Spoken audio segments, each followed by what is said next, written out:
اعوذ باللہ من الشیطان الرجیم بسم اللہ الرحمن الرحیم۔ سب سے پہلے آپ کا بہت شکریہ کہ آپ نے ویڈیو کو دیکھنے کے لیے اپنا قیمتی وقت نکالا۔ اللہ تعالیٰ سے دعا ہے کہ اللہ تعالیٰ آپ تمام مومنین مومنات کو اپنے حفظ و امان میں رکھے، آپ لوگوں کے گھروں میں خوشیاں عطا فرمائے اور ہر قسم کے شر سے محفوظ فرمائے۔ پاک پیغمبر صلی اللہ علیہ وسلم نے ارشاد فرمایا کہ اسلام پاکیزہ ہے، اس لیے اپنے آپ کو پاکیزہ بناؤ، کیونکہ جنت میں صرف پاک و پاکیزہ لوگ ہی داخل ہو سکیں گے۔ اور ساتھ ہی پاک پیغمبر صلی اللہ علیہ وسلم نے ارشاد فرمایا کہ بدترین لوگ وہ لوگ ہیں جو گندے لوگ ہیں، جو صفائی کا خیال نہیں رکھتے ہیں، جو پاکیزگی کا خیال نہیں رکھتے ہیں۔ اسی مناسبت سے امام جعفر صادق علیہ السلام ارشاد فرماتے ہیں کہ اپنے سر کے بال تراشو تاکہ سر میں بالوں میں جمع ہونے والی میل کچیل، گندگی اور کیڑے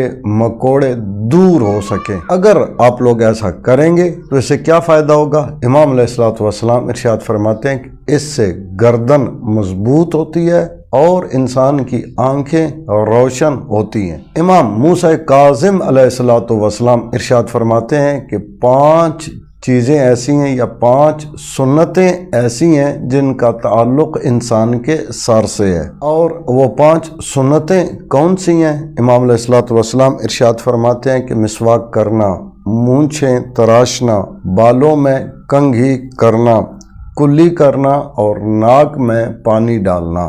امام جعفر صادق علیہ السلام ارشاد فرماتے ہیں کہ جو شخص جمعہ والے دن اپنے ناخن تراشے اور اپنی مونچھیں کٹوائے اور جب یہ عمل انجام دے رہے ہوں تو اس دعا کو پڑھا جائے: بسم اللہ و باللہ و علی سنت محمد و آل محمد۔ امام جعفر صادق علیہ السلام ارشاد فرماتے ہیں کہ جو شخص اس عمل کو انجام دے گا، اللہ تعالیٰ اس شخص کو جناب اسماعیل علیہ السلام کی اولاد میں سے ایک غلام آزاد کرنے کا اجر دیا جائے گا، اور یہ ایک غلام آزاد کرنے کا اجر ہر ایک تراشے کے بدلے میں دیا جائے گا۔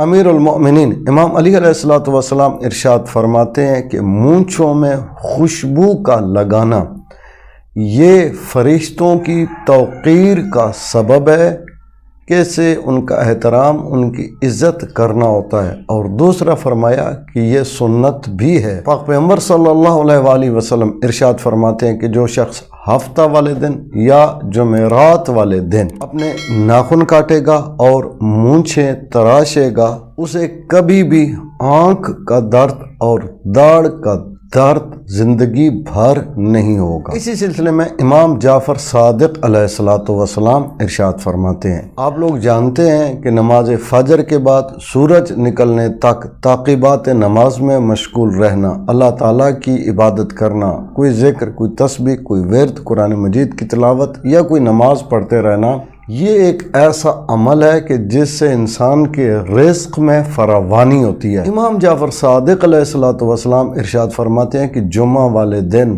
مونچھیں تراشنا یہ ایک ایسا عمل ہے کہ جس سے پورا ہفتہ بعد از نماز فجر طلوع آفتاب تک تعقیبات نماز میں مشغول رہنے سے جس طرح رزق میں فراوانی ہوتی ہے، اس سے زیادہ رزق میں فراوانی جمعہ والے دن مونچھیں تراشنے سے ہوتی ہے۔ اگر یہ ویڈیو آپ کو پسند آئے تو اسے دوسرے مومنین تک لازمی شیئر کیجیے گا، اس لیے کہ دین اہل بیت علیہ السلام کی تعلیمات کو دوسروں تک پہنچانا صدقہ جاریہ ہے۔ اپنا اور اپنے چینل رائے نجف کا خیال رکھیے گا۔ اللہ تعالیٰ سے دعا ہے کہ اللہ تعالیٰ امام زمان عجل اللہ فرج شریف کے دور پر نور میں تعجیل فرمائے، تمام مؤمنین کی حفاظت فرمائے اور اپنی حفظ و امان نصیب فرمائے۔ اللہم صلی علی محمد و آل محمد عجل فرجہم۔